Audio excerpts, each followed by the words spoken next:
Hi friends, யாருக்கெல்லாம் திருக்க மீன் பிடிக்குமோ அவங்களே எனக்கு கமெண்ட்டில் சொல்லுங்கள். ஏன்னா இன்றைக்கி நம்ம திருக்க மீன் பற்றி தான் பார்க்க போகிறோம்.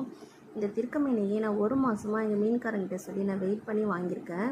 ஏன்னா இதில் அவ்வளோ மருத்துவ பயன்கள் இருக்குது. அதெல்லாம் என்னென்னு பார்த்தீங்கன்னா, இது திருக்க மீனில் ஒமேகா 3 கொழுப்பு அமிலம் இருக்கிறதுனால இதில் அதிகமாக மருத்துவ குணங்கள் இருக்குது. இதில் அது மட்டும் இல்லாமல் இது மாரடைப்பு வராமல் தடுக்கிறதுக்கும், உயர் ரத்த அழுத்தத்தை குறைக்கிறதுக்கும், புற்றுநோய் வராமல் தடுக்கிறதுக்கும் இந்த திருக்க மீன் ரொம்பவே சப்போர்ட் பண்ணும். நம்மளுக்கு இடுப்பு வலி, மூட்டு வலி, முதுகு வலி பிரச்சனையால் கஷ்டப்பட்டுட்ருப்பாங்க. அந்த மாதிரி இருக்கிறவங்களாம் இந்த மீன் அடிக்கடி சாப்பிட்டு வந்தா அந்த பிரச்சனைகள்லேருந்து அவங்களுக்கு விடுதலை கிடைக்கும்.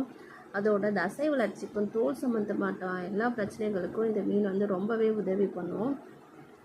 இது ஆஸ்துமா, சைனஸ் பிரச்சனைலாம் இருக்குது இல்லையா, அவங்களும் இந்த மீன் அடிக்கடி சாப்பிட்டு வந்தாக்கா அந்த மாதிரி பிரச்சனைகள்லாம் அவங்களுக்கு படிப்படியாக குறையிறது அவங்க கண்டிப்பாக ஃபீல் பண்ணுவாங்க.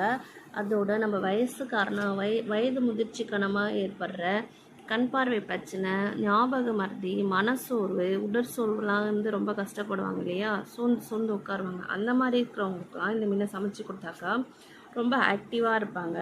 ஞாபக சக்தியும் அதிகரிக்கும். அதனால் இதை வாரத்தில் ஒரு முறை இதை சாப்பிட்டுட்டு வந்தாக்கா கண்டிப்பாக உங்களுக்கு பெஸ்ட்டு ரிசல்ட் கிடைக்கும். இந்த மீன் கிடைச்சதுன்னா வேண்டான்னு சொல்லாமல் கண்டிப்பாக அவங்களுக்கு சமைச்சு கொடுங்க. கர்ப்பிணி பெண்கள் கட்டாயம் இதை எடுத்துக்கணும். அதோட குழந்தை பிறந்த தாய்மார்கள், பாலூட்டும் தாய்மார்கள்லாம் இதை அடிக்கடி எடுத்துக்கணும். அப்போ தான் குழந்தைக்கு நல்ல பிரெஸ்ட் ஃபீடிங் கிடைக்கும். குழந்தைக்கு வெயிட் கெயின் பண்ணுறதுக்கும் இது ரொம்பவே சப்போர்ட் பண்ணும். இந்த மீன் கிடைச்சதுன்னா வேண்டான்னு சொல்லாமல் சமைச்சு கொடுங்க. என்னோட இந்த வீடியோ பிடிச்சிருந்ததுன்னா லைக் பண்ணுங்கள், கமெண்ட் பண்ணுங்கள், மறக்காமல் சப்ஸ்கிரைப் பண்ணுங்கள். யாருக்காவது நான் சொன்ன பிரச்சனை இருந்ததுன்னா அவங்களுக்கு இந்த வீடியோவை ஷேர் பண்ணுங்கள். Thank you friends.